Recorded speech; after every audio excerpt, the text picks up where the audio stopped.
Hello all, I'm back to my video of Flying Blind Caregiver Stories. I know I've been off the radar for a while.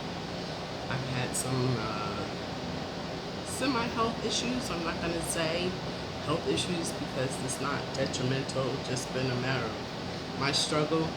But I'm back and I'm going to go with this wholeheartedly, 100%, because it is when the higher power, God, is trying to tell you something and you have to stop being hard-headed and you have to just go with it. So I'm putting it out there for anyone that sees this video to contact me so you can be part of the process, because everywhere I go, someone is caring for someone, either a loved one, a parent, an uncle, an aunt, a child, just caring for someone.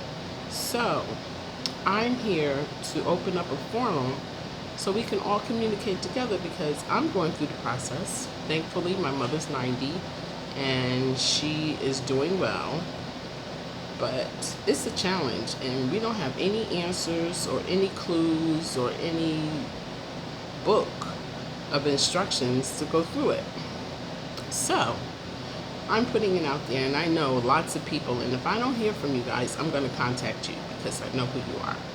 But hopefully someone will step forward to open this forum with me. Now, some of the questions I have is, how does it feel when it's a lonely process? How we have to think of, I would like to interview. The questions are, let me get them right.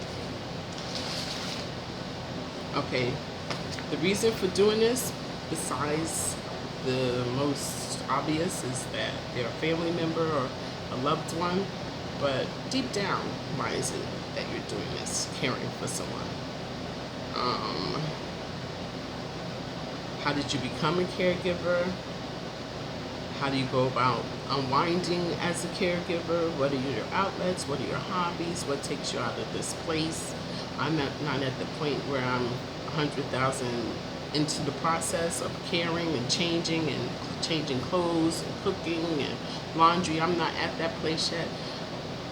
Partially. I partially cook.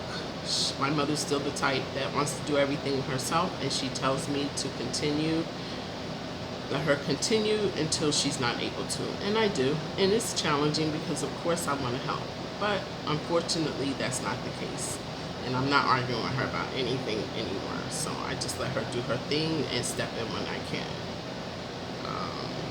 What are some of the hardest moments for your loved one? And I would like to know some of the loved ones that you're caring for, how they feel. Because I can't imagine being in that place where someone is caring for everything I do. I don't even like my kids when I was having my little health moment to step in, but I had to because I couldn't. So I would like to know how they're feeling also. And how is it affecting your mental health and your physical health, caring for this person and, watching the deterioration of that person to the point where you have to do everything. I would like to know how that affects your mind, because even this little part that I'm going through, it affects mine, because my mother doesn't agree with nothing I say until it smacks her in the face. So I just go with it, and me as a woman of a certain age, my temper and my patience is short also. So I try not to put that out there with her, and I'm just asking for all of you to feed in with me on this. And where do you reach for help? Some of us go to the bottle.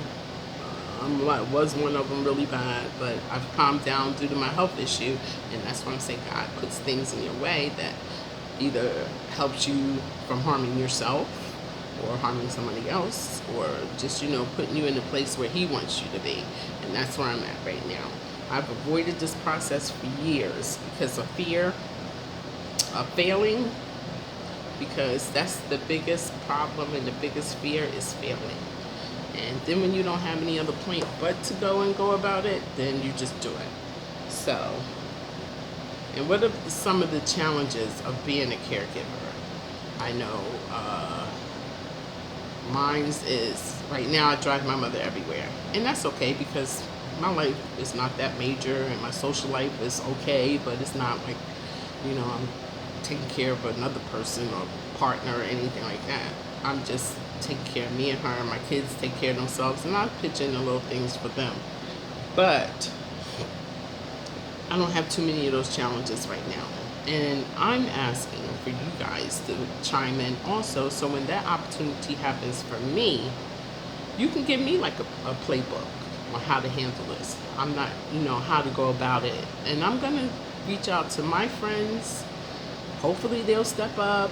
And if not, I'll go out to whoever wants to step in. But I'm doing this. And I feel like it will be a great benefit to a lot. Definitely to most who's in my little circle, because that's all I hear about is somebody taking care of somebody. And I'm going to chime in on my daily activities, the stuff that's in my head that I don't have the partner or somebody to bounce off of. And I keep them inside until they explode, and then that's not good. So I'm going to put out some of my stuff and my daily activities and some of my daily things to your feedback also. I would just like to get this forum going so that we can all benefit with this. And if you have any questions for me, let me see what else I have here. Okay, I did that part. How do you think the person feels? Also, the insurance ins and outs. Now, I'm familiar with that because I've been in healthcare for a while. That alone is a process in itself, and these days and times, the way things are changing, that alone is going to be. So if anyone has any like cuts or any shortcuts or any processes that they can go through to benefit someone else, or any information that you may have to benefit someone else, I'm willing for that. And our culture is African Americans and any other culture, but we don't put our parents in homes for various reasons. But one of them is because we're always used to taking care of them at home. Other reasons is finances. Other reason is many of things. But most people take care of this process on their own. I know other cultures do the same, and they move them in to their house. Luckily, I'm at a point, I live right next door, and that was also God's plan. Even though I didn't live far, but it was his plan to have me next door. Even though I afford it, but God opened the doors to where this could happen for me. And I'm so appreciative. So, this is the podcast of Flying Blind Caregiver Stories. I'm going to have t-shirts that helps me with everything that I say, because sometimes when my mother is going through her things, only thing I say is okay. So I'm going to have a t-shirt that says okay. And I will put this out there to you in the future because I can't find it right now. But it's going to happen, and I'm going to be selling those, not much, maybe $5. Just something to remind you of where you're at and how to go through these challenging times. I am, for one, gonna keep this going at least weekly, if not daily. Right now I could do it daily, even in the nighttime hours. I couldn't do it before because of a pain situation I'm in, and I was coming over that pain. You can't concentrate on nothing when you have pain. And I'm just reaching out to all my people, and I have a lot. And I'm going to be doing this for many, many times. So look for me. Flying Blind Caregiver Stories. Look for me on YouTube. It's under Flying Blind Caregiver Stories.